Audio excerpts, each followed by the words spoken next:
Les damos la bienvenida a este tercer día del 14º Encuentro Internacional de Periodismo y hoy sábado 22 de abril estamos muy felices de estar presentando este gran evento para ustedes.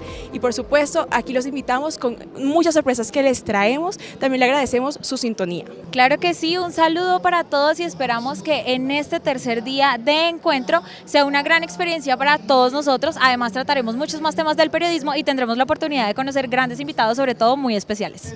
También queremos felicitarlas y felicitarlos por asistir, por su compromiso en este evento que ha realizado la universidad para ustedes. Ahí nos demuestran también su interés en el periodismo y en esta industria que está en constante cambio.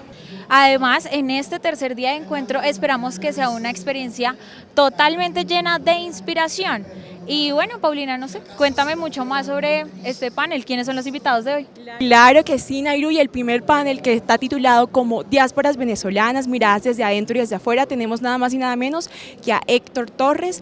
Él es escritor, promotor cultural y editor, nacido en Caracas, cofundador de La Vida de Nos, Ida y Vuelta y Ficción Breve. Además, digamos que su trayectoria laboral ha estado centrada en mostrar la Venezuela actual y también las expresiones de las comunidades más vulnerables. Recordemos que también ha hecho guiones para novelas gráficas, ha participado en proyectos cinematográficos y ha publicado muchos libros.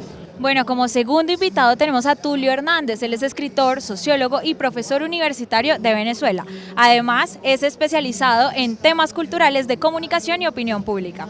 Ha trabajado también en gestión cultural, periodismo y edición. Y bueno, ha publicado artículos y ensayos en medios internacionales muy importantes, como por ejemplo The New York Times en español, El País de Madrid, La Opinión de Colombia, además de su columna en El Nacional de Caracas. Y como moderadora y tercera invitada especial tenemos a Gina Morelos. Ella es escritora, periodista y autora de varios libros, entre esos La Voz de los Lápices, un gran título que nos narra también la toma paramilitar de la Universidad de Córdoba, además Tierra de Sangres, Córdoba, una tierra que suena. También es maestra de la Fundación Gabo y profesora de la Universidad Javeriana. Bueno, esperamos tengan una gran experiencia con esta charla y sobre todo que se lleven de nuevas habilidades y de conocimientos. Esperamos también que tengan una experiencia gratificante y enriquecedora en este tercer día del Encuentro Internacional de Periodismo.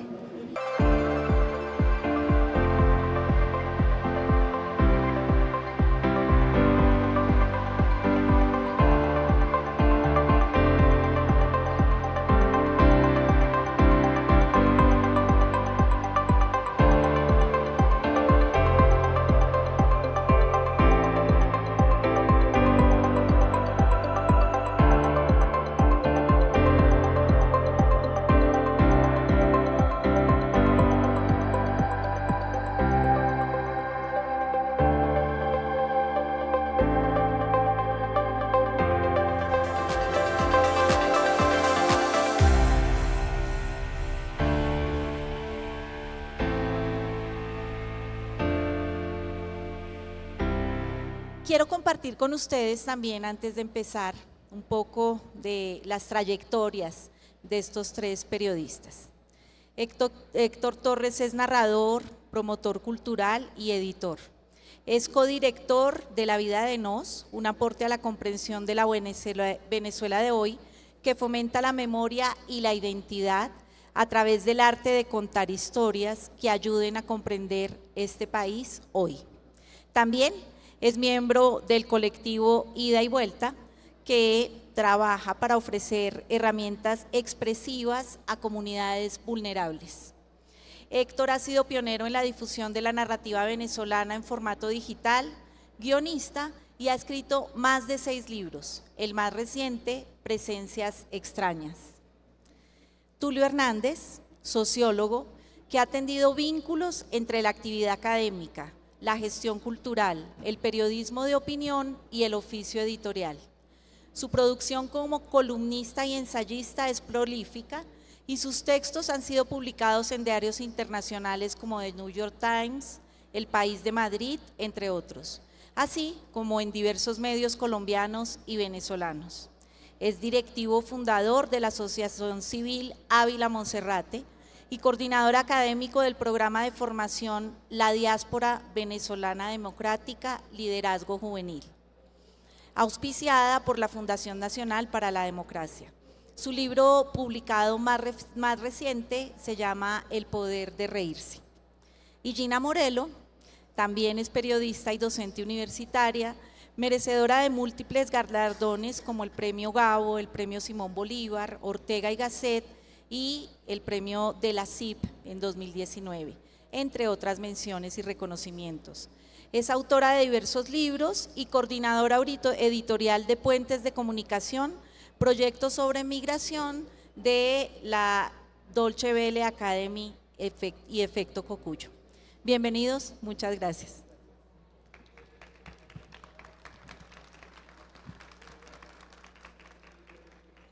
Bueno, muchas gracias por la presentación, a la Universidad Externado por la invitación a conversar sobre un tema apasionante.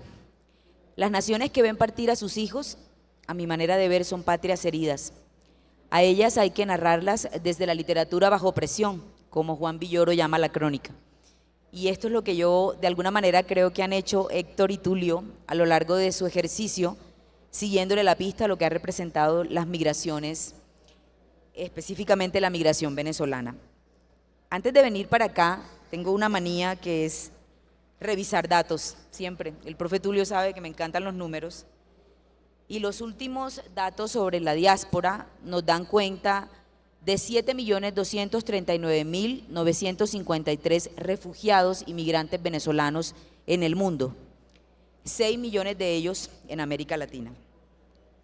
Colombia, Perú y Estados Unidos son los países que albergan el mayor número. Alrededor de estas cifras se han construido y se han tejido numerosas historias que tienen una mirada, como lo plantea este panel, desde afuera y desde adentro. Los periodistas que empezamos a seguirle la pista a esto, en el año 2017 comenzamos por los caminantes, pero muy rápidamente nos fuimos encontrando con una suerte de reflexiones que desde la vida de Nos, con Héctor y con la amiga Albor, y desde el mundo de la sociología y la escritura de América Latina con Tulio, nos hacían un llamado para mirar lo que estaba ocurriendo con el país adentro y lo que estaba generándose a partir de unas fracturas sociales muy notorias que nos dan cuenta de otro tipo de narrativas. Y yo por ahí quiero comenzar saludándolos, dándoles las gracias por el espacio de compartir y preguntándoles cuál es esa mirada que Héctor desde adentro se viene haciendo sobre un país que se sigue desconfigurando y al mismo tiempo se reconfigura alrededor de nuevas formas y de nuevas reflexiones. Bueno, gracias Gina, gracias a la Universidad Externado de Colombia por interesarse en el tema, un tema que para nosotros es vital dentro de Venezuela, entender, poder configurar, poder incluso hacer un perfil de esa diáspora, de esos 7 millones de personas que corresponden a más o menos 1 cada 4, 1 cada 5 venezolanos. Esto dice, cuando hablamos de una diáspora de 7 millones de personas, no estamos hablando solo de esas 7 millones de personas, sino en general esas 7 millones de familias fragmentadas, fracturadas. Sobre todo tomando en cuenta que se trata de un país para el cual esto es, lo de la migración es algo novedoso que le costó muchísimo asimilarlo. Venezuela tradicionalmente, hasta los años 50, 60, se configuró era de ser un país receptor de migraciones, ¿no? 100 años de receptor de migraciones hicieron más o menos lo que es la cultura venezolana porque se alimentó de todo eso.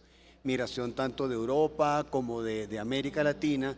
Lo que somos viene dado por esa migración que configuró a las siguientes generaciones.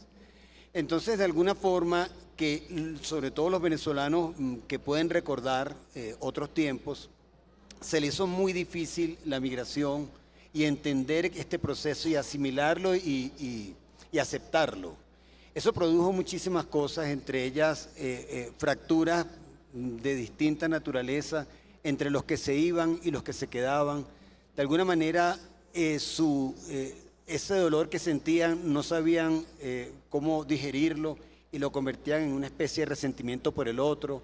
Entonces salían los lemas como el que se fue perdió el derecho de opinar, o el que se quedó se conforma con la tragedia. Entonces, en principio yo veía todo esto como básicamente una dificultad para entender que ese dolor que sentía el otro no era el enemigo, el otro no era el causante. Y eso, bueno, nos llevó a ir asimilando el asunto poco a poco y a entender que es un duelo, pero a diferencia de los duelos donde alguien querido muere, aquí ambos están vivos, pero dejan de verse. Entonces la familia pasa a ser una familia en el recuerdo. Cuando la familia latinoamericana suele ser muy centralizada, bueno, esto se convirtió en una familia en el recuerdo. Los sobrinos que están en yo no sé dónde, los hijos que están en yo no sé dónde, eso produce, descalabros de toda naturaleza. Una de las cosas que me permite, por ejemplo, mostrar ilustrar el asunto de la repentina migración, la repentina salida de millones de venezolanos del país, fue, por ejemplo, los años 2017, 2018, que la economía estuvo muy terrible y que estaba muy estancada, pero los únicos negocios que parecían prosperar eran la venta de libros usados y la venta de ropa usada. Es decir, esos espacios donde iban a parar todo aquello que no cabía en la maleta de los que se iban. Entonces, cuando tú ves que empiezan a salir tiendas de ropa usada, que los libros de viejos empiezan a robustecerse, bueno, esto es parte de esa migración. Y de alguna manera, el que se queda también termina sintiéndose extraño, porque ese paisaje conocido se le fue desconfigurando. Eso, no solo el que se va del país y camina por calles que no conoce, sabe que no va a encontrarse una cara conocida, sino que el que está dentro y camina por las calles de siempre, sabe que cada vez es más difícil encontrarse con una cara conocida, y eso lo sumerge en un duelo, en un dolor, en una ausencia permanente, que en muchos casos terminó en una especie de incilio. El que no se pudo ir, el que decidió no irse, bueno, se va a un sitio donde no puede llegar nadie, un sitio muy recóndito dentro de sí mismo, y ahí se oculta del desencanto de la política, el desencanto de la dirigencia opositora, el desencanto de no ver futuro en el país, de no ver fin a la tragedia, como una manera de resguardarse del dolor. Y bueno, ese es más o menos cómo se vive esa migración desde adentro, porque también es un duelo tanto para el que se va como para el que se queda. Hay unas figuras, frente a esta pregunta para el profe Tulio, hay unas figuras muy interesantes que le he escuchado mencionar a usted en los talleres en los cuales hemos tenido la oportunidad de conversar y participar con otros colegas de diferentes países de América Latina, y son las casas huérfanas, los dejados atrás, los hogares fragmentados.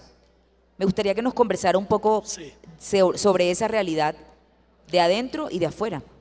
Bueno, muchas gracias, Gina, Héctor. Para mí es un privilegio y un disfrute estar con dos personas. A Héctor lo conozco hace mucho, está en una antología que yo hice que se llama Caracas en 25 afectos, y con Gina hemos tenido la suerte de dictar numerosos talleres para la Fundación Gabo con periodistas colombianos y con periodistas latinoamericanos. Así que estamos en familia. Voy a decir tres cositas y termino con lo que me preguntaste.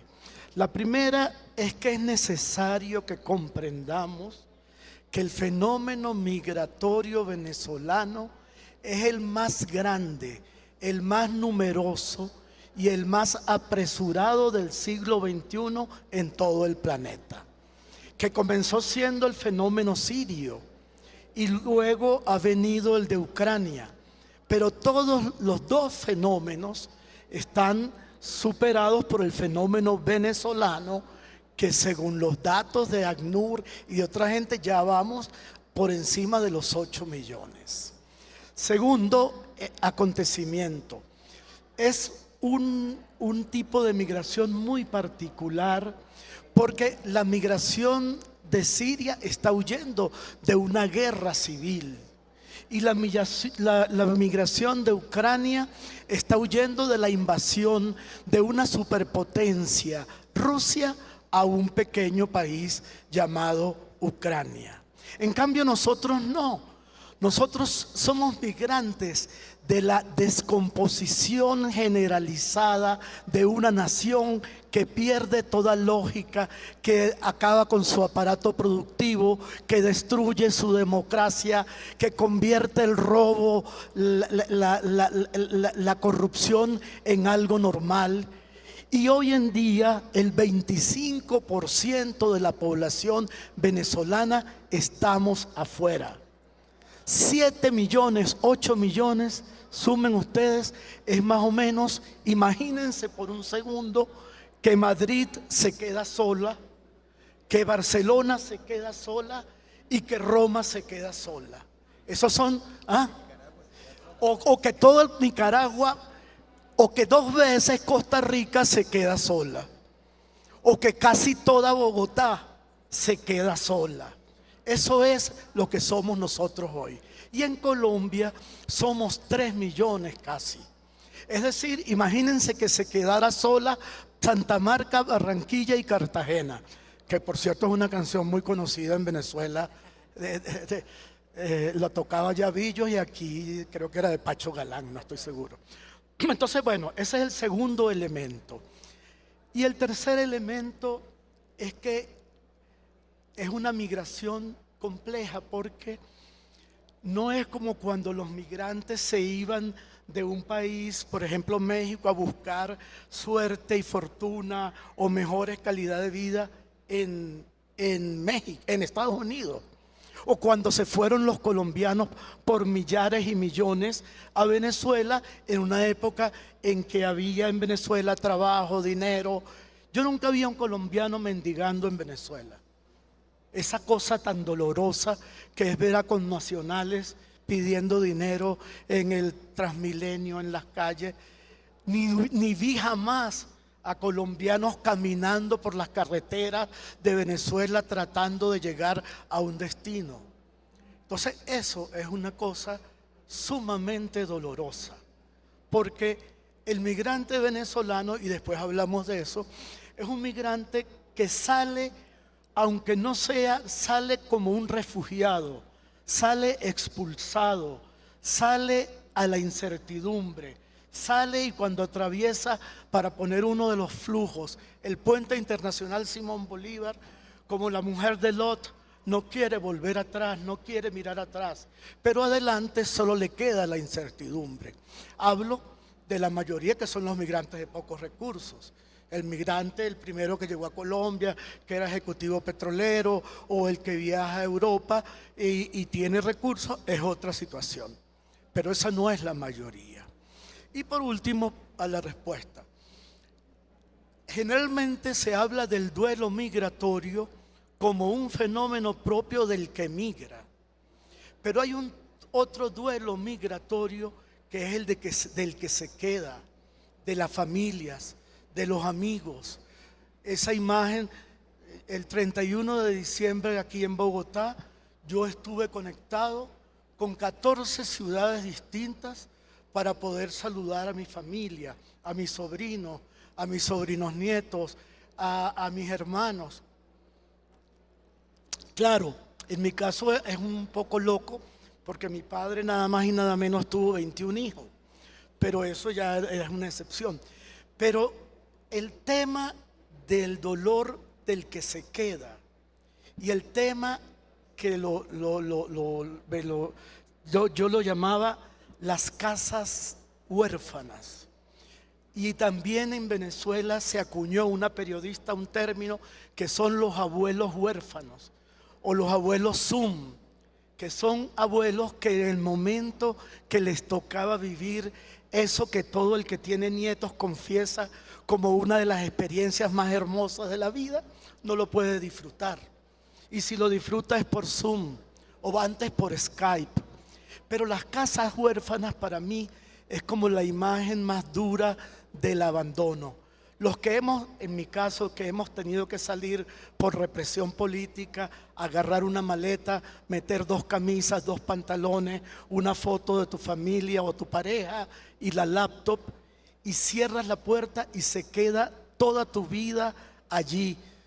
Tus libros, los cuadros que tus amigos artistas te han dado, los archivos fotográficos de viaje, la vajilla que compraste en un viaje a México de Talavera. Digo México porque estamos en la Feria de México. Pero esa casa, que son miles, que guardan una historia personal, que guardan una vida, yo me la imagino como un ser humano que perdió toda compañía. Ya nadie en la mañana enciende café, ya los niños no juegan, ya el perro no ladra y la casa se va quedando triste, vacía, tan desamparada como los amigos y la familia de los que nos vamos. Entonces esas dos imágenes, la de los abuelos huérfanos y la de las casas huérfanas, retratan el otro duelo migratorio y es el del que se queda. Y así como ya hablaremos, la migración venezolana ha generado una gran narrativa, música, poesía. De los que se van, hay también una gran creación musical, poesía, de los que se quedan. Y ese doble duelo es ocasionado no por una guerra civil, no por un terremoto, sino por lo que se llama una crisis humanitaria global, producto de un modelo político militarista, neoautoritario, discriminador y sobre todo sin responsabilidad colectiva, que fue capaz de empobrecer una nación que se preciaba de ser receptora de inmigrantes y convertirla en una nación productora que expulsa a su gente, que no los quiere y que además el gobierno los sataniza como traidores a la patria.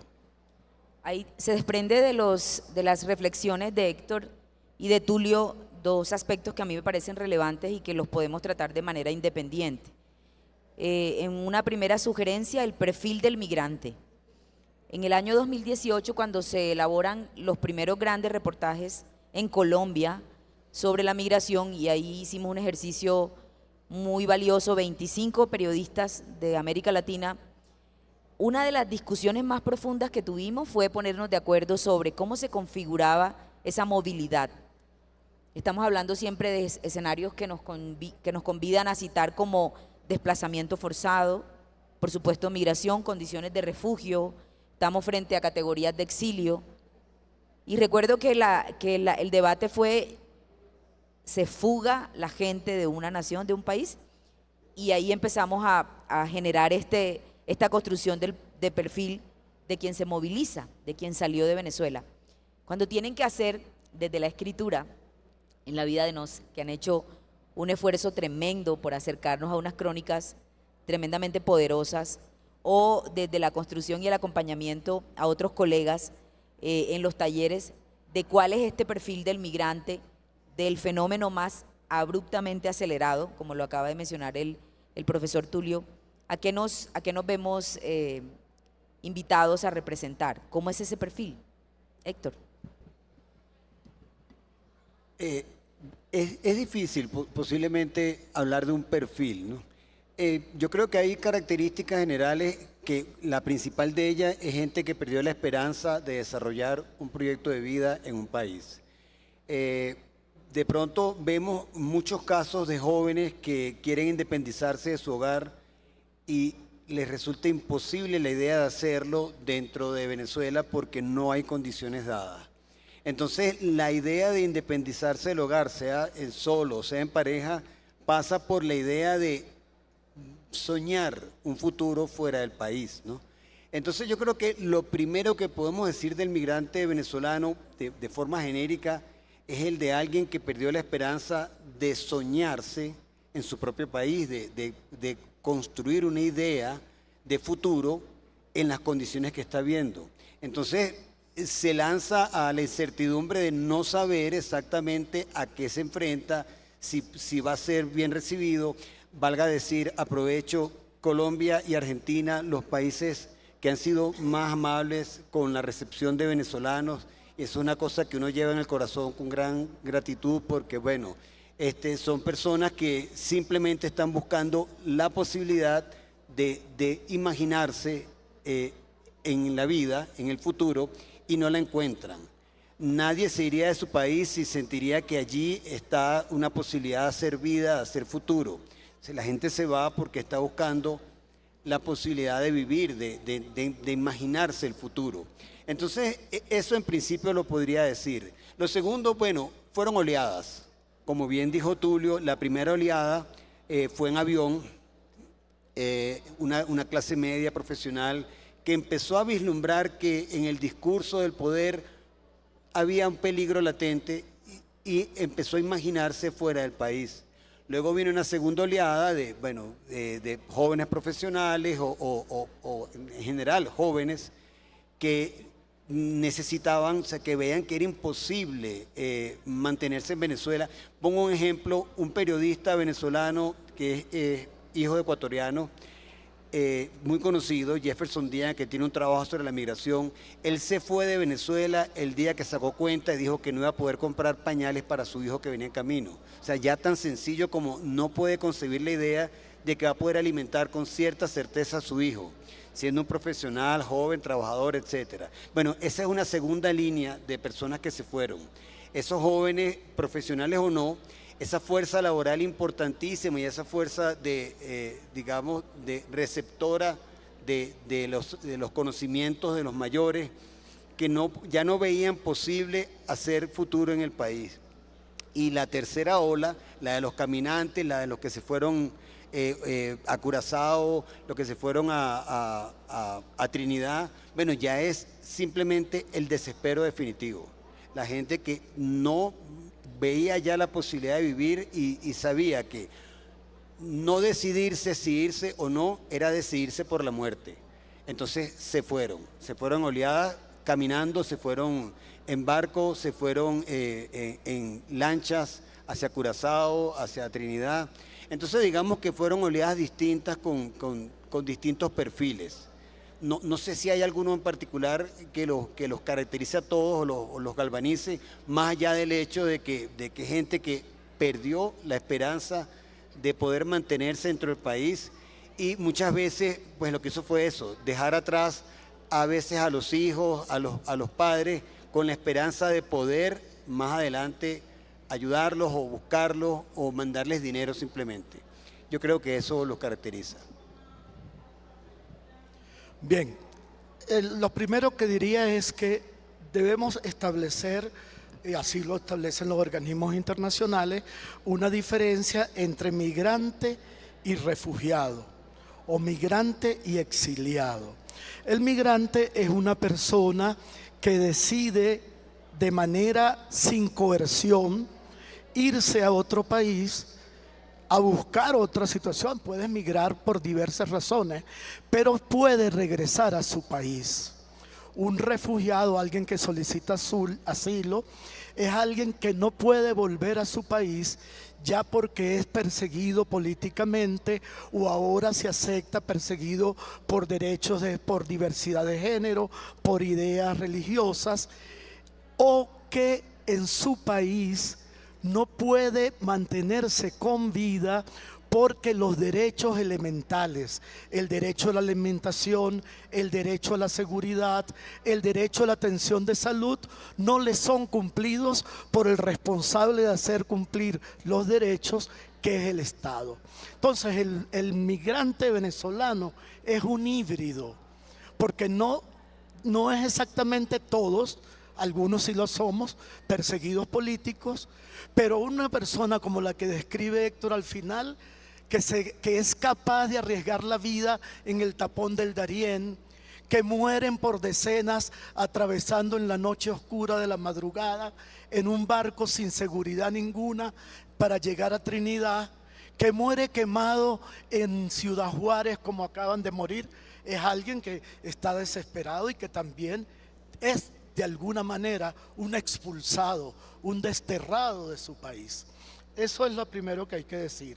Entonces, lo que une a toda esta gente que bien ha descrito Héctor es esa condición ambigua de no saber, pero tener la amargura de que te echaron de tu país, de que no podías seguir en él. Entonces es muy doloroso, y por eso comparo con las migraciones mexicanas a Estados Unidos o las migraciones colombianas, que vivían en Venezuela y sabían que podían volver, y además tenían un Estado que los representaba y tenía unos consulados que los representaba. No es que todo fue tacita de oro en Venezuela, pero no las condiciones nuestras. En segundo lugar, efectivamente hay que establecer por lo menos 4 tipologías de migrantes. La primera migración, y aquí a Colombia fue muy importante, tiene que ver con gente con dinero, empresarios y profesionales de alto nivel que fueron perseguidos, saqueados o simplemente lo vieron a tiempo y decidieron aquí no hay futuro. Pero aquí a Colombia, la primera gran migración, fueron parte de los 19.000 empleados de PDVSA que en el apartheid político más grande que se conozca en una empresa estatal hizo Hugo Rafael Chávez Frías, que Dios lo tenga en la gloria, él hizo huir a 19.000 de los mejores profesionales formados en el petróleo que se conozcan en el mundo. De hecho, 300 están hoy desde hace mucho en Ecopetrol. Y para que tengan una idea, Ecopetrol produce hoy 900.000 barriles diarios y Venezuela, el quinto productor de petróleo del mundo, produce solo 700.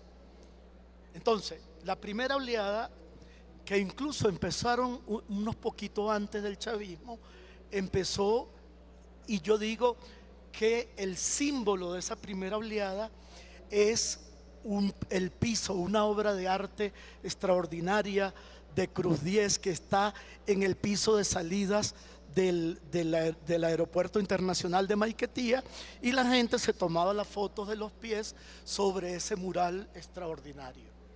El segundo ciclo empieza efectivamente con migraciones profesionales, pero no solamente profesionales universitarios. Colombia es el modelo mejor. Llegan mesoneros, pintores de brocha gorda, albañiles, peluqueros, gente que tenía algunos oficios o que se los inventaba. Es la época previa al 2017. Aquí a Colombia empiezan a llegar, por ejemplo, yo conocía un bombero que ahora era músico callejero, una enfermera que ahora era peluquera aquí en Colombia, un médico que mientras hacía la reválida, que le costaba mucho, manejaba Uber. Y esa segunda imagen tiene para mí un símbolo, que es una foto que aparece en los tres grandes medios de ese momento colombiano. El sábado 13 de febrero de 2017 aparece la misma foto en El Tiempo, en Semana y en El Espectador. Y es el puente internacional Simón Bolívar, atiborrado de gente desde el comienzo hasta el final, tratando de entrar a Colombia por la fuerza, mientras al final una valla va poniendo orden y los va regulando. Ese día, era el gobierno de Santos, Colombia entendió que lo que le venía era un fenómeno que nunca este país ha vivido, porque este es un país endogámico, todo lo contrario de lo que describió Héctor. Primera vez que le toca, y además no le toca graneadito, sino que le toca de 500.000 en el 2017 a en el 22 casi 3 millones.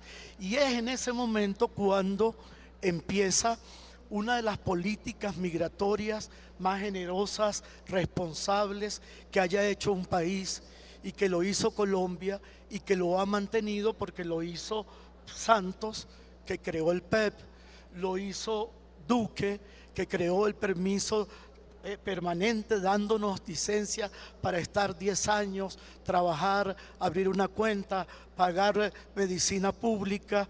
Eso es un fenómeno extraordinario. Y el tercer momento, o sea, dijimos, el aeropuerto, la obra de Cruz 10, el puente internacional Simón Bolívar, y el tercer momento es el de los caminantes. El más conocido es el fenómeno de los caminantes subiendo por las montañas andinas de Colombia y pasando la noche en el páramo de Berlín, donde puede bajar la temperatura hasta 5 grados bajo cero.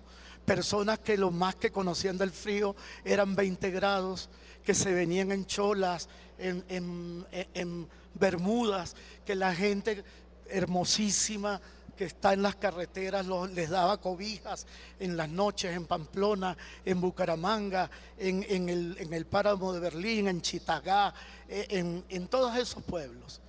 Y esa es la más dura, esa última, porque son los desesperados, son los que son hijos de la revolución llamada socialismo del siglo XXI, y la mayoría de los niños no fueron a la escuela.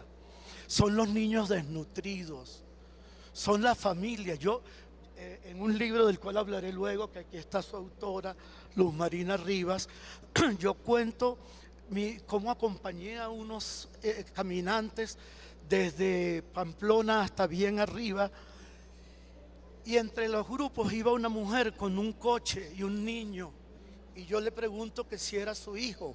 Me dijo, no, es que este niño se lo dejaron a una vecina y su mamá está en Medellín, y yo fui la encargada de traerlo.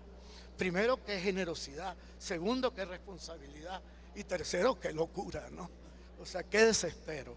Entonces, esta última es la migración más dolorosa. Son los que hoy, por ejemplo, en Paracaima, Brasil, molestaban y les quemaron todas sus carpas. Son los que ahorita en Chile se sienten mal porque un delincuente mató a un carabinero, y todos nos sentimos culpables porque los medios no dicen que fue un asesino, y asesinos hay en todas partes, dicen que fue un venezolano, y empiezan los fenómenos xenofóbicos. Entonces, esta última, los que mueren en el tapón del Darién, los que son tragados por el mar entre Caracas y Aruba, o entre Guiria y Trinidad, los que mueren achicharrados porque un funcionario no fue capaz de abrir una cárcel donde los tenían detenidos en Ciudad Juárez, los que son sometidos a esclavitud sexual en las fronteras, los que son utilizados para traficar órganos, los que son reclutados por el ELN y por las disidencias de la FARC porque no tienen más trabajo. Es la migración que más nos parte el alma, la que más nos cuesta, y además que cuando intentaron regresar a Venezuela en plena crisis del COVID, y de esto ha trabajado muy bien Gina, eran también satanizados, y el presidente decía, ahora sí que están enfermos, van a venir a Venezuela, y los encerraban en lugares porque podían contaminar de COVID a los venezolanos, a los otros venezolanos. Entonces, este es un intento a lo cual hay que agregarle el exilio. Los exiliados no tenemos la cuenta exacta, pero entre exiliados por órdenes expresas de prisión, como la que yo viví, ordenada por Maduro en cadena radioeléctrica, más los que son amenazados por los grupos llamados colectivos, que un dirigente demócrata de un barrio le dicen, esta noche vamos por ti, y él se va. Yo creo que somos más o menos 7.000 ciudadanos que se unen a todos los demás perfiles de migrantes.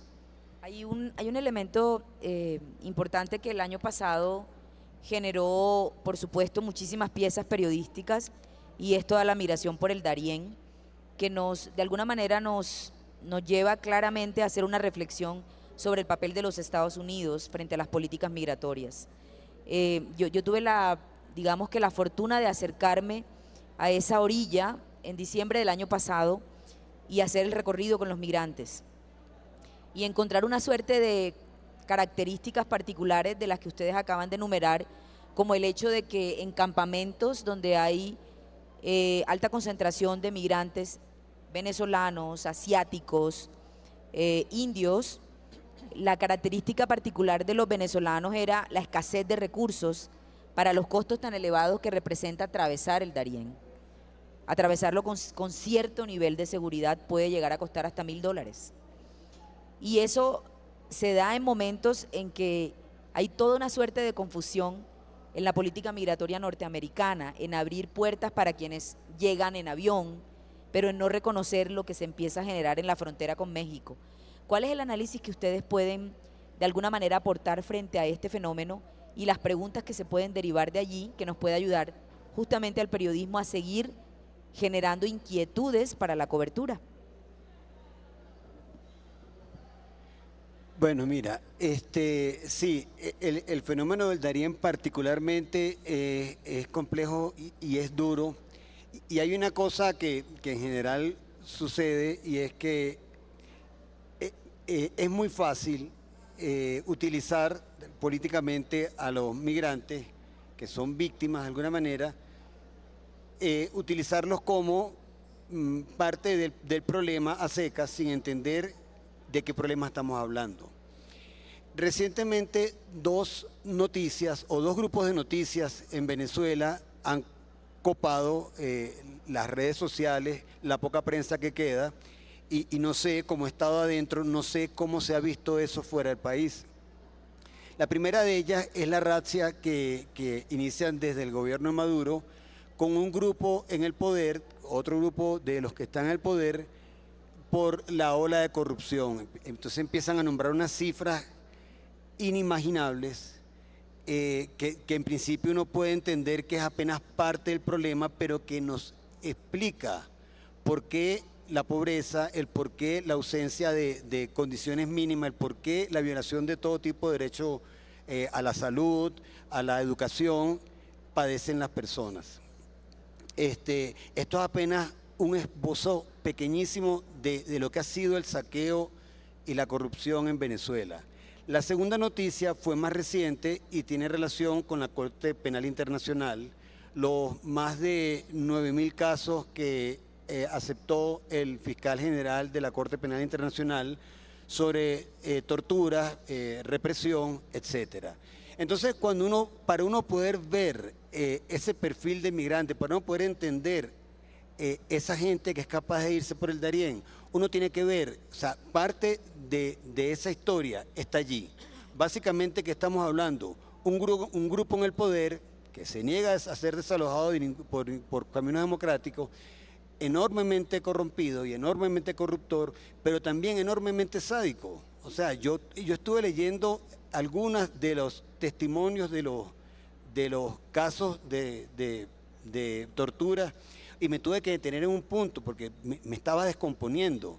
Entonces tú dices, básicamente un grupo en el poder muy corrupto y que es capaz de ser capaz de un sadismo increíble para con el que se queja, de reprimir enormemente al que se queja, porque toda la fortuna de un país está siendo dilapidada por un pequeño grupo. Entonces ese es digamos, el contexto general desde el cual la prensa podría ver al migrante. Si lo ves así, te das cuenta que es una persona enormemente desesperada, que perdió toda posibilidad de creer que puede mantenerse con vida, y que, como bien dice Tulio también, o sea, siente que su vida está en peligro de una manera directa.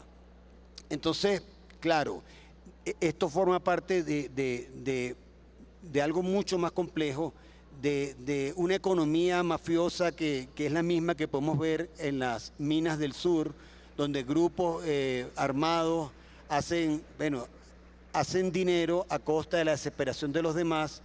Es increíble. Nosotros estamos haciendo en La Vida de No es un documental, es un documental animado porque sentimos que fue la única manera de poder contar estas historias sin que fuesen tan crudas.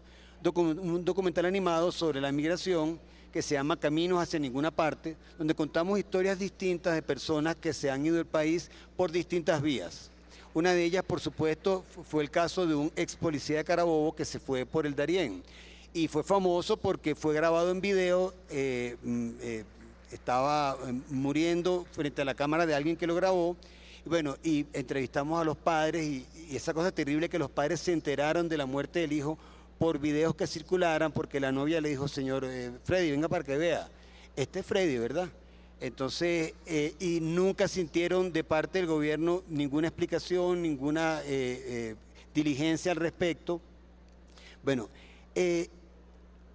cuando uno investiga sobre esos casos, descubre que hay toda una mafia que mueve muchísimo dinero para darle esperanza a esa gente que va a poder atravesar la frontera. A mí me parece algo increíble, imposible que alguien en tal nivel de desespero pueda pensar que después de 10 días atravesando la selva del Darién, que básicamente es un tapón que ha quedado virgen porque sirve de frontera natural entre dos naciones, de lo peligrosa que es.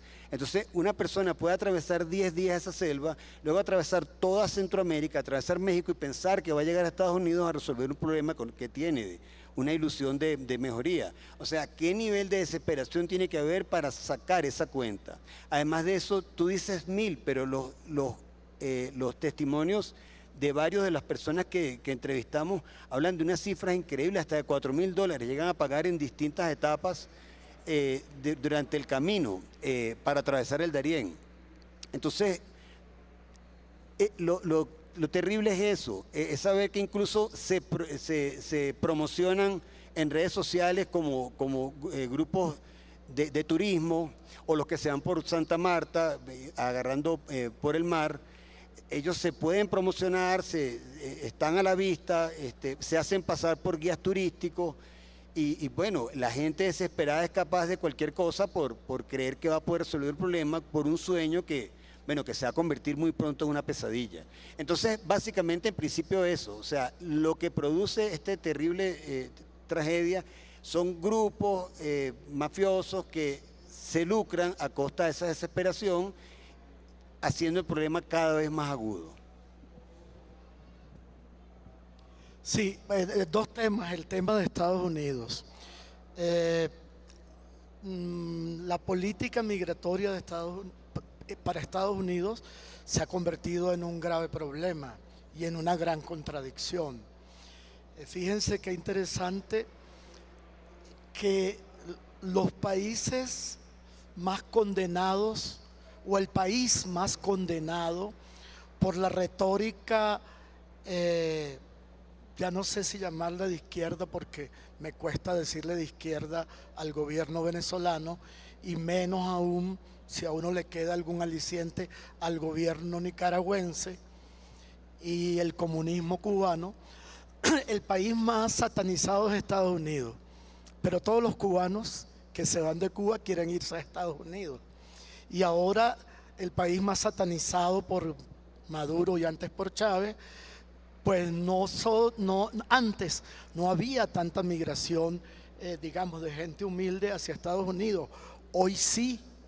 Entonces, este tema que no sabemos cómo lo irán a resolver en el futuro, porque el sueño de Trump de crear una gran muralla como la muralla china que impidiera a los migrantes pasar de México a Estados Unidos, y el nuevo papel que está jugando México, que es un papel triste porque además lo hace un gobierno que se suponía era más humanista que los anteriores, el de AMLO, es ahorita el vigilante de la frontera, es el que mete preso a los migrantes en Ciudad Juárez y en otras fronteras para que no le caiga el problema a Estados Unidos.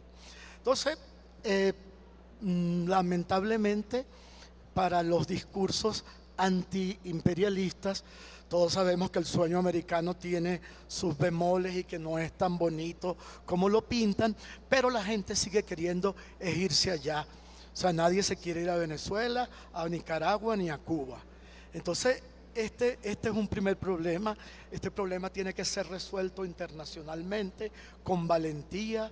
Ahí es donde de verdad que las naciones latinoamericanas deberían tener capacidad de influir y de exigir los derechos que las constituciones y los acuerdos internacionales establecen.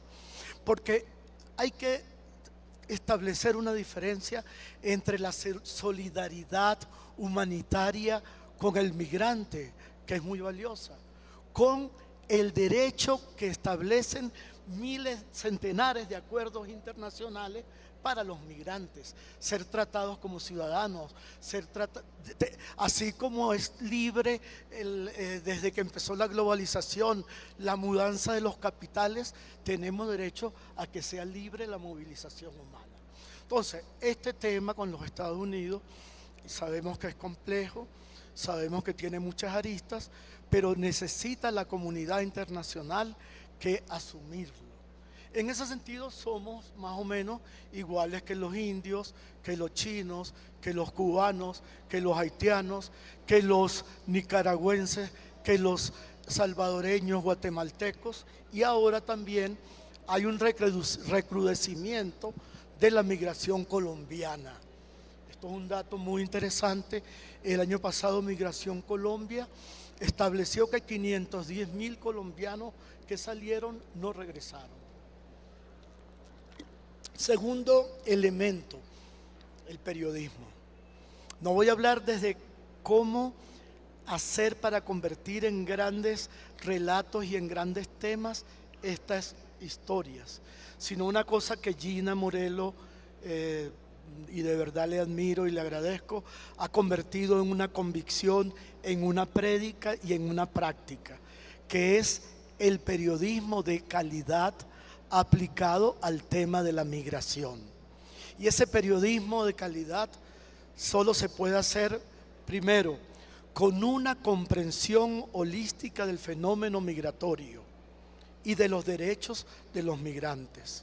Segundo, con un manejo serio de los datos, de la data, que lo cultiva muy bien Gina. Tercero, con una eliminación de toda cosa amarillista y de no tocar la migración solo cuando hay una tragedia, solo cuando hay un asesinato, solo cuando hay unos delincuentes que cometieron un acto deleznable, sino entrarle al tema con una profundidad y una gran solidaridad. En este libro, que se llama Otra Tierra, Otro Mar, que fue coordinado por Luz Marina Rivas, que está aquí, que es profesor, además que Luz Marina tiene una experiencia maravillosa porque es colombiana y es venezolana, y en Venezuela desarrolló una vida académica, se formó allí, dirigió un doctorado en la Universidad Central, viene y ahora dirige una maestría en el Instituto Caro y Cuervo. En este libro hay, no recuerdo cuántos, 23 textos de periodistas y escritores colombianos y venezolanos, y hay uno de Gina que se llama 2.900 kilómetros con Naicore y otras 34 vidas rotas. Bueno, ¿qué hace un periodista responsable? Lo que hizo Gina. Se vino desde Valencia, Venezuela, hasta Lima, acompañando a un grupo de migrantes venezolanos, viviendo con ellos todos los padecimientos y elige como personaje central a una enfermera. Y después, bueno, pues me quedo ahí porque después la película sigue. Pero hay unos relatos. Recuerdo uno de Gina que va en un autobús, no sé si lo voy a contar bien, pero escucha a alguien sollozando en el autobús. Y cuando se acerca es un hombre que está viendo en el teléfono las fotos de sus hijos, un macho, ¿no? Entonces, estas cosas tan sensibles son las que te permiten entender al lector, a la sociedad, la humanidad del otro. Porque yo me organicé un decálogo de lo que siempre se le pone como estigma a los inmigrantes. Se lo pusieron a los colombianos en Ecuador, a los que ya nos llamaban sudacas en España, a los turcos en Alemania. Y son una invasión, vienen a quitarnos los trabajos, los hombres son delincuentes, las mujeres son prostitutas, no pagan impuestos, utilizan los servicios públicos que a nosotros nos hacen falta, les dan dinero gratis los organismos internacionales y a nosotros los pobres locales no, y además traen enfermedades. Y además, en el caso de Europa, pero también aquí, y en verdad lo somos, son ruidosos, molestan. Entonces, eso solamente se puede combatir con lo que Gina llama el periodismo de información. El periodismo de a pie, de andar con los otros. Exacto. Cuando el periodismo puede comunicar y explicar primero, las causas de la migración. Segundo, la humanidad de los migrantes.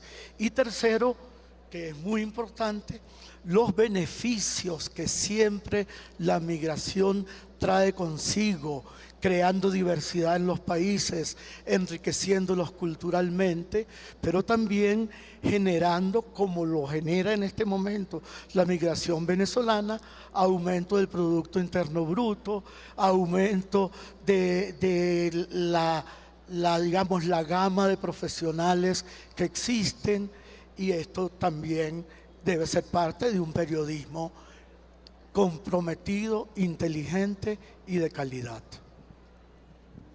Usted nos ha introducido, profe, a un tema que tenía yo para más adelante, pero quiero aprovechar enseguida. Si hay algo tremendamente valioso que ha ocurrido con el fenómeno de la migración venezolana y esa desconfiguración de un país, es la forma como se han organizado los medios de comunicación. Y yo lo celebro profundamente, que tengamos una diáspora creciente de medios digitales en Venezuela.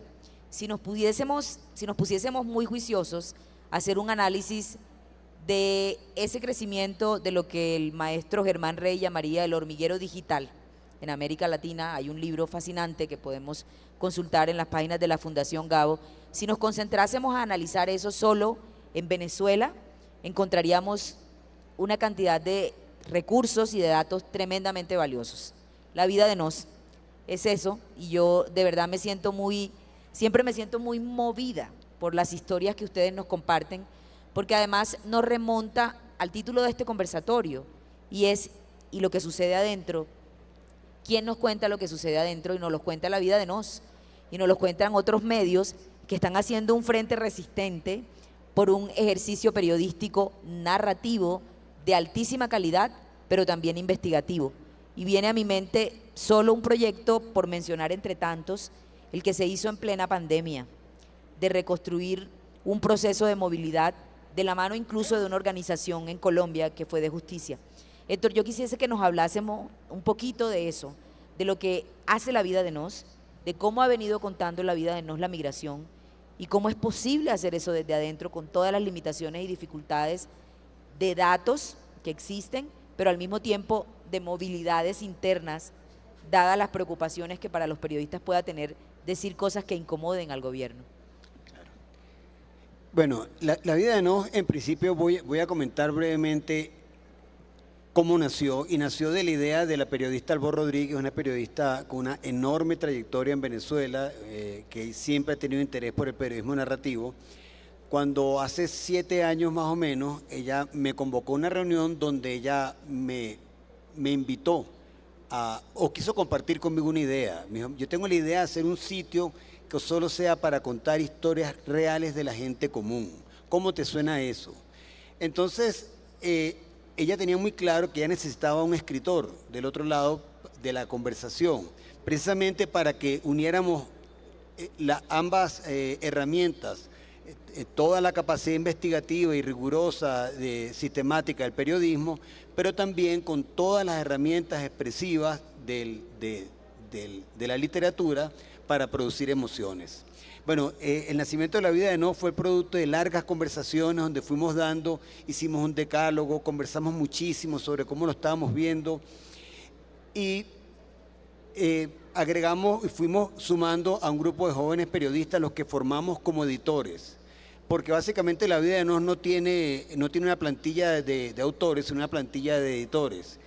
Entendíamos que era importantísimo la calidad de lo que se cuenta, importantísimo vigilar que las historias tuviesen un arco narrativo poderoso, que pudiesen emocionar al lector, porque los números, llega un momento en que ya la gente no les dicen nada a los números, no le dicen nada, y además en general, toda crisis va saliendo de la agenda pública por fatiga, porque viene otra y viene otra y viene otra. Entonces el asunto es tratar nuestras historias concentradas en la condición humana, para que la gente vea a las personas que están allí padeciendo lo que padecen y puedan siempre conmoverse con esas historias, puedan saber algo que propicia siempre la literatura, y es que eso que estoy leyendo, que le está pasando a alguien, me conmueve no porque yo soy altruista, me conmueve porque en el fondo me recuerda que esa persona puedo ser yo. O sea, ese que padece puedo ser yo también y me pongo en los zapatos de él y sufro con él lo que está viviendo, básicamente porque está viviendo cosas inherentes a la condición humana.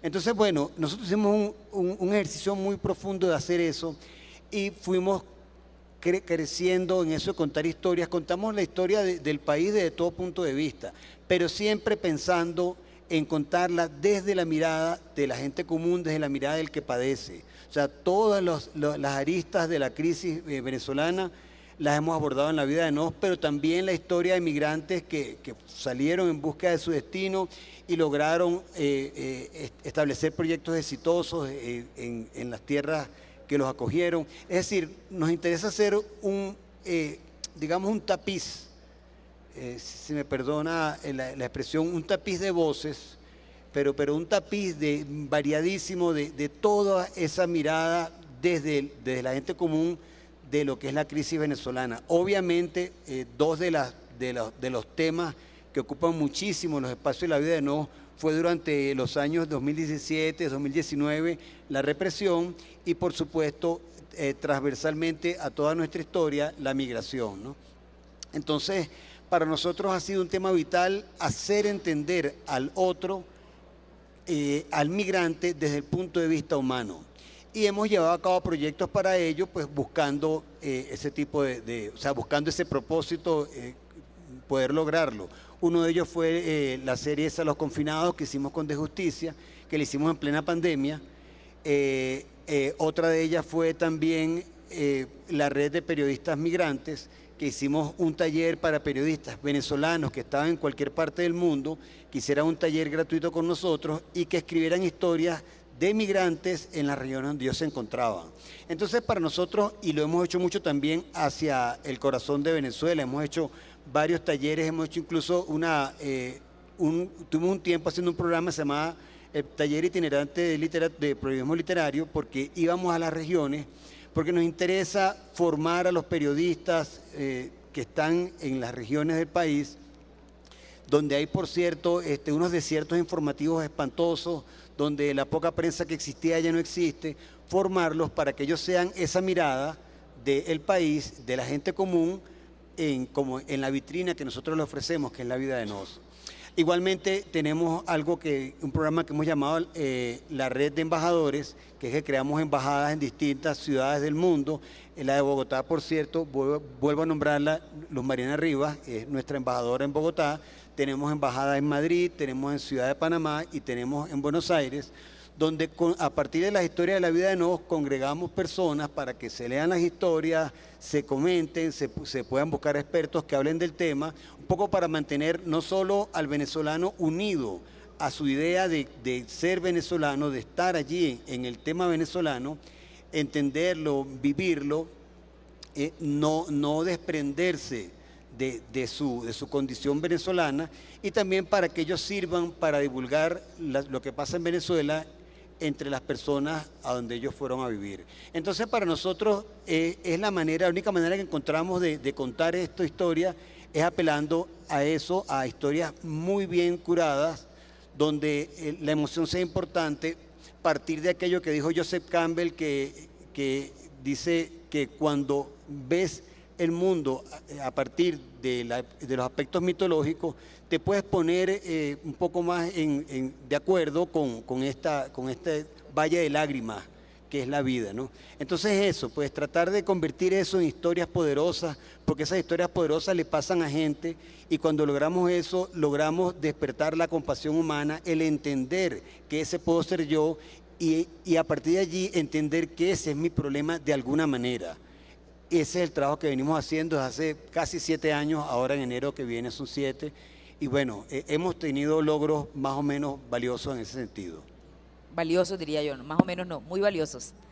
Entre tanto, profe Tulio, hablemos de sus aportes, porque si bien acá hay un ejercicio de construcción permanente desde la orilla periodística, el suyo, que vincula también el periodismo, nos acerca a toda una suerte de información analítica, desde el género de la opinión permanente. en el New York Times, lo conocí yo leyéndolo allí, luego en otros medios de comunicación como El País de Madrid, siguió en El Tiempo publicando y finalmente se dan toda una suerte de espacios en donde su voz con relación a los análisis de lo que ocurre en Venezuela, adentro, y cómo se conecta con los otros momentos de las migraciones en América Latina es tremendamente relevante.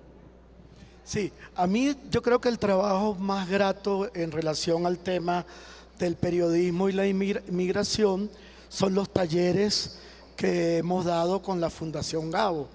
Precisamente con Gina hemos trabajado con periodistas, pero después estuve haciendo unos talleres con ACNUR y Gabo, que no era exactamente con periodistas de medios o de portales, sino con comunicadores que o bien trabajan con ONGs o son comunicadores de alcaldías, de gobernaciones y que también generan un impacto en la opinión pública.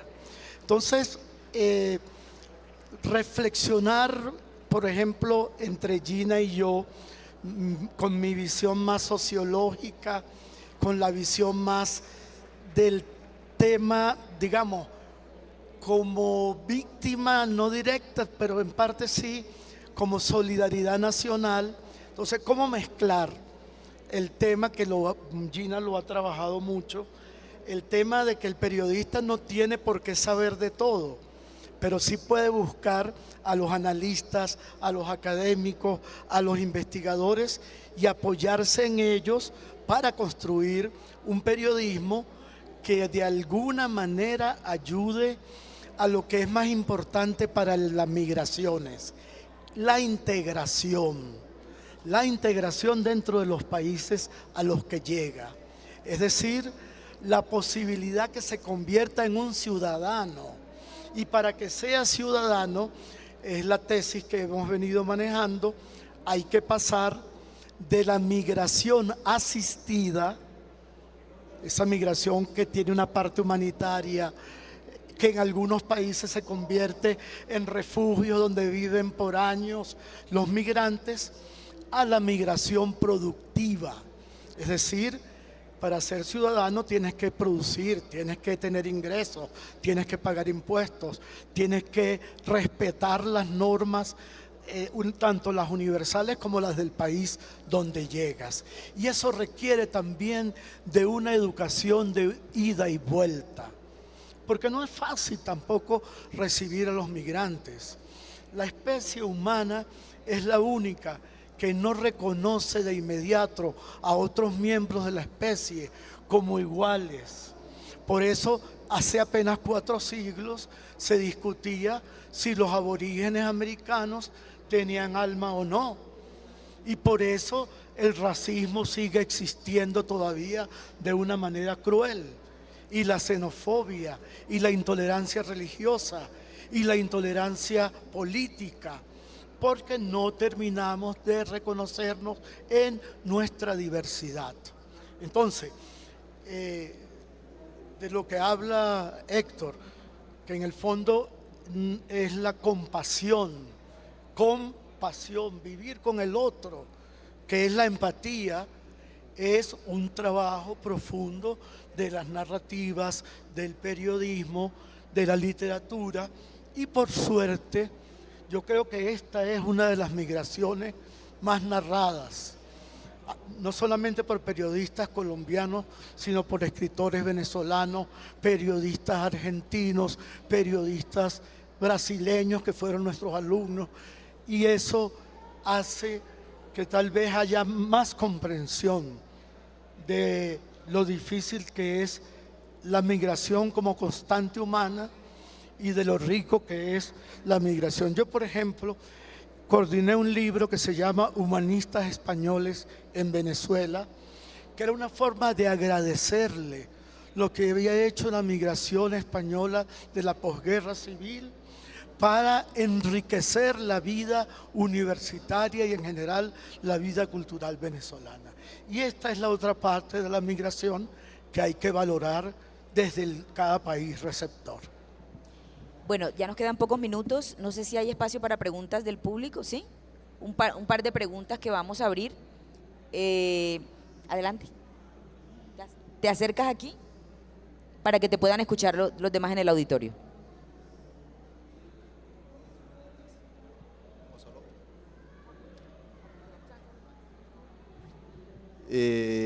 Ya que son periodistas, ¿qué opinan del periodismo basura, que es el 70% latinoamericano y ha mantenido a Latinoamérica en el subdesarrollo? Él habla de que hay un 60% de periodismo basura que ha mantenido a América Latina en el subdesarrollo. ¿Qué opinan? ¿Si están de acuerdo o no? Bueno, no sé de números, no. Hay amarillismo en todas partes, hay periodismo bueno, hay periodismo malo. No sé si es necesariamente el periodismo, incluso el periodismo malo, el que hace que el subdesarrollo exista, pero bueno, eso, hay periodismo bueno y periodismo malo, es lo que yo sé, no sé si... No, bueno, es muy compleja la pregunta, es muy profunda. Yo diría que su desarrollo no lo produce el periodismo. Su desarrollo lo producen sociedades que han sido incapaces de generar suficiente riqueza, suficiente bienestar, suficiente desarrollo industrial, suficiente justicia, suficiente equidad, suficiente educación, y que por ser sociedades muy estamentadas, o bien por el poder del mercado, o sometidas por el poder de los estados, no han logrado crear los niveles de desarrollo, de riqueza, de justicia que se necesitan para que haya una vida mejor, colectiva, respetuosa, digna y atenta a los derechos humanos. No creo que sea el periodismo el responsable ni el causante. El periodismo malo es producto del subdesarrollo, pero también en los países avanzados, industrializados, hay periodismo malo, amarillista.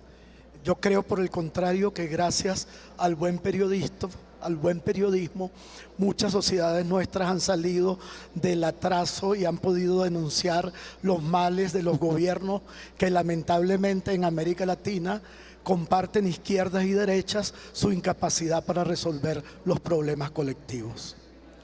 Vale, tenemos 3 preguntas que las vamos a recoger y de tal suerte que los invitados puedan responder de una a todo, ¿vale? Les pedimos que sean concretos en el planteamiento de las preguntas para aprovechar el tiempo.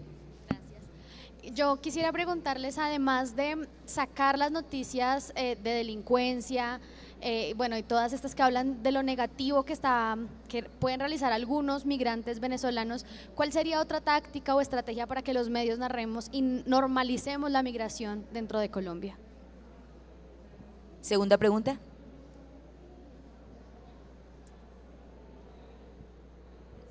Buenas tardes, muchas gracias por estar acá. Mi pregunta es, ¿cómo ven ustedes este proceso de acercamiento del gobierno colombiano, el gobierno estadounidense y el venezolano? Si tienen optimismo frente a esto, ¿cómo lo ven ustedes? Y te invito a pasar por acá. Todos están escuchando, hay que hablar durito porque la competencia acá atrás está también bastante alta. No, yo quiero un poco preguntarles, sobre todo con una consideración que dejó al final el profesor Tulio, a propósito de la consideración frente a que pasar de una migración, digamos, si se quiere un carácter asistido, a una más productiva. Digamos, justamente como en el sector público hoy se discute que ya hubo un primer momento en el que pasó el proceso de atención a la crisis humanitaria, digamos, de los flujos migratorios mixtos, y que hoy se discute, digamos, justamente cómo va a ser el proceso de inserción socioproductiva de la migración, particularmente proveniente de Venezuela en Colombia.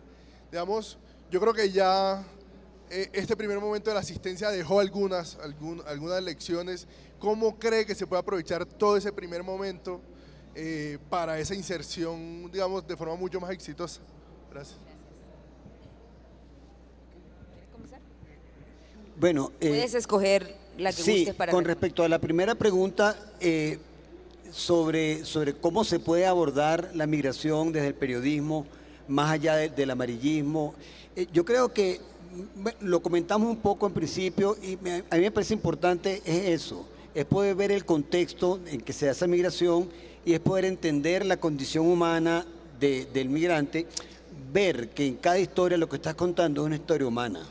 En ese sentido pasa a los periodistas, pero no solo el periodista que recibe la migración, sino que de alguna manera los que estamos en Venezuela sigue siendo nuestro deber saber contar esa migración de una manera en que fuera de nuestras fronteras pueda entenderse en su verdadera dimensión, en su verdadera magnitud, más allá de la sola denuncia de las condiciones que los llevaron a migrar, es saber contar historias incluso a mediano plazo.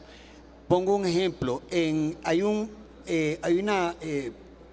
como un streaming que pertenece al Jazeera, que es documental. Según me contó una documentalista venezolana, Anabel Rodríguez Río, hay un solo documental sobre la migración venezolana o sobre la situación venezolana en ese portal de Al Jazeera, y bueno, tiene una mirada desde un sesgo particularmente a favor del gobierno. Entonces, ¿qué estamos haciendo los venezolanos en general para ocupar espacios fuera de las fronteras, para contar nuestra historia y contarla con la calidad suficiente para que se pueda entender lo que estamos viviendo y la magnitud de lo que estamos viviendo? Entonces es un reto que tenemos que tener en general, sobre todo los que estamos dentro para contar, poder contar de una forma que pueda verse en su verdadera dimensión más allá de la denuncia específica o inmediata, saber ver esa historia en el tiempo.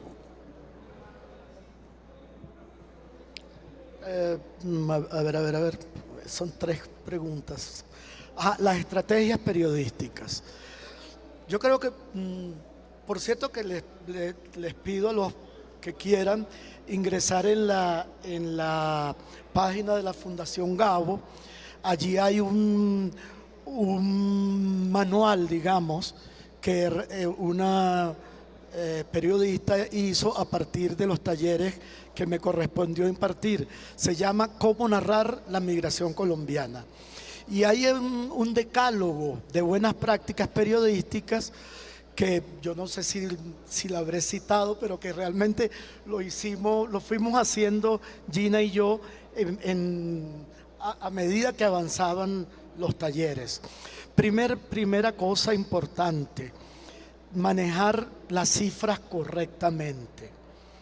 O sea, no se puede hacer buen periodismo de nada, pero migratorio más si no se manejan las cifras correctamente. Por ejemplo, cuando una autoridad, como pasó aquí en Colombia, dice, aquí en Bogotá, perdón, es que los venezolanos me tienen la vida hecha cuadritos porque son muy delincuentes. Bueno, si tú revisas las estadísticas, el número de delincuentes venezolanos en relación a los venezolanos que viven no varía en nada al número de delincuentes colombianos en relación al total de colombianos. Es el mismo porcentaje, solo que es más noticioso como en Estados Unidos. Cuando un blanco asesina a alguien, no dicen un blanco asesinó a alguien, pero cuando es un latino o es un hombre de color, dicen un negro, bueno, no se puede decir, un afroamericano asesinó a alguien. Entonces, la data es muy importante no solo tenerla, sino saberla usar. Segundo, entender que detrás de los números siempre hay una historia humana. ¿De qué nos sirve decir que en Colombia hay 3 millones? Bueno, tal vez para planificar sí, pero si no contamos las historias, tanto las exitosas como las tragedias, pero también las historias de solidaridad. Mire, en esos talleres yo a veces también casi que me ponía a llorar cuando una muchacha o 2 muchachas del Valle del Cesar contaban que tenían una fundación para recuperar niños venezolanos que llegaban por La Guajira desnutridos. Pero es que recuperar un niño desnutrido se lleva hasta 3 años. Hay que darle comida poco a poco, hay que irlo hidratando poco a poco para que vaya recuperando sobre todo la energía y las actividades cerebrales que le ha perdido. Entonces, esas otras historias, las de la señora colombiana del barrio Bolívar, que tiene una guardería para cuidarle a las mujeres que trabajan de noche, los niños. Entonces eso el periodismo tiene que trabajarlo, las dos historias, las tres historias, las de sufrimiento, las de triunfo, las de aportes y las de solidaridades locales. Y la otra es utilizar los términos y las fotografías correctamente. O sea, la palabra es muy poderosa. Si tú dices una inundación de migrantes o una invasión, ya estás emitiendo un juicio. Recuerdo un caso de una amiga, por cierto, venezolana, que ponía la otra cara de la migración. Entonces eran los venezolanos exitosos económicamente, como si los que no lo son fueran la cara mala. Y puso una foto de un venezolano encapuchado, digamos, con la bandera nacional. Y eso remite más bien a una cosa delictiva. Y luego está el tema de recurrir a la noticia también como aparato educativo. O sea, si tú le dices que el Estado colombiano, el Estado peruano, el Estado mexicano ha firmado convenios en los que tiene responsabilidades con los migrantes y que los migrantes tienen derechos, entonces puedes presionar, ¿no?, a la sociedad, a las ONG y a los gobiernos para que actúen. El caso de la patridia, por ejemplo, aquí habían 35.000 niños venezolanos que en Venezuela no le daban los papeles y la Constitución colombiana no establece que si naces aquí eres nacional. Entonces, bueno, el gobierno de Duque emitió un decreto y le dio la nacionalidad a 35.000 niños en condiciones de apátrida. Entonces, esa complejidad es la que el periodismo tiene que acompañar y tiene que mostrar. Profe, Pero te digo que en esa página vas a conseguir mejores opiniones. El profe, tema... le voy a pedir que vayamos cerrando cortito, bueno, porque entonces, viene otro panel. Entonces muy breve. No voy a poder responder el de cómo pasar de la migración asistida a la migración productiva, pero es una responsabilidad. Primero, para que el migrante no sea una carga. Y segundo, para que el migrante empiece a formar parte legal de la sociedad, será menos amenazante el tema delictivo, pero además aprovechar eso, estudiar quiénes son los que llegan. Llegaron 300 músicos egresados de la Sinfónica, ¿qué le podemos poner a hacer? Llegaron 7 doctores voy a decir una locura, entomología del siglo XVI, que aquí no hay. Bueno, vamos a ver qué hacemos con ellos. Los venezolanos son buenos produciendo quesos y además importaron tecnologías europeas. Bueno, ¿por qué aquí en Pamplona, en Bucaramanga, que se pierde la leche, no empezamos a generar empresas trayendo el know-how de esos venezolanos que sí saben? Los venezolanos ahorita se están yendo al campo, están aprendiendo a coger café. Los que salvaban la producción de café en Venezuela era la migración colombiana. Bueno, ya que los colombianos ahora no quieren coger café, vamos a poner a los venezolanos en eso. De eso se trata. Y por último, pues nosotros estamos muy agradecidos en que el presidente Petro esté tratando de crear un espacio de discusión sobre Venezuela. No tenemos mucha esperanza que el gobierno de Venezuela vaya a aceptar lo único que nosotros pedimos.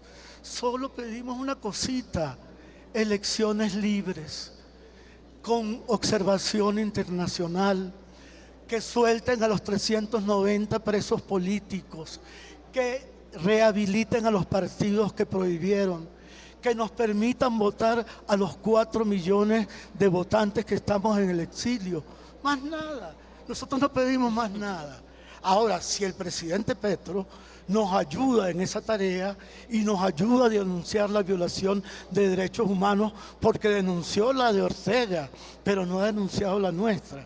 pues bienvenido todo lo que se pueda hacer, porque lo que queremos es volver a casa y volver a la democracia. Muchas gracias, profesor Tulio.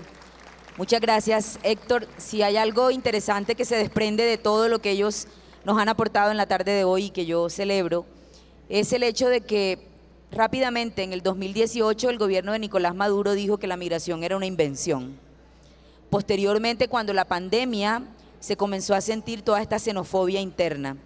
Los hechos que ocurrieron recientemente en Juárez, en donde resultaron afectados venezolanos en ese hecho tan horrendo, prácticamente fueron invisibilizados. El gobierno de Bukele en El Salvador emitió una nota de protesta y Venezuela no dijo nada. Gracias a medios como La Vida de Nos, como Armando Info, como Efecto Cocuyo y como tantos otros, Historias que Lates, que se me quedan ahora por fuera, nos cuentan día a día lo que está pasando en ese país y nos ponen en contexto y en relacionamiento con los periodistas que estamos en otro lugar del mundo. Yo agradezco a la prensa venezolana y a los colegas que están haciendo un buen ejercicio, que lo sigan haciendo porque esta agenda no se ha agotado. Muchas gracias. Bueno, y damos por finalizada nuestra primera charla del día, en la cual se analizaron todos los procesos que se deben vivir antes de pasar una migración. Además de que nuestro invitado, Tulio Hernández, también habló sobre la escasez de periodismo que hay con respecto a los temas de migración. Totalmente de acuerdo contigo, Neiru, y ahí también me pareció muy importante una parte que tocó Gina Morelo y que posteriormente también recordó Tulio Hernández acerca del periodismo a pie, la importancia de estar en los contextos de la persona, y finalizaron reconociendo que no sabemos la diversidad que tenemos y por eso muchas veces estigmatizamos mucho a los inmigrantes y particularmente a los venezolanos. Bueno, totalmente de acuerdo contigo, y además esperamos entonces que esta charla los haya enriquecido de muchos conocimientos y sobre todo de muchas habilidades, que pues ese era el objetivo. Así es, y sigamos con la programación de este día, este último día del 14º Encuentro Internacional del Periodismo.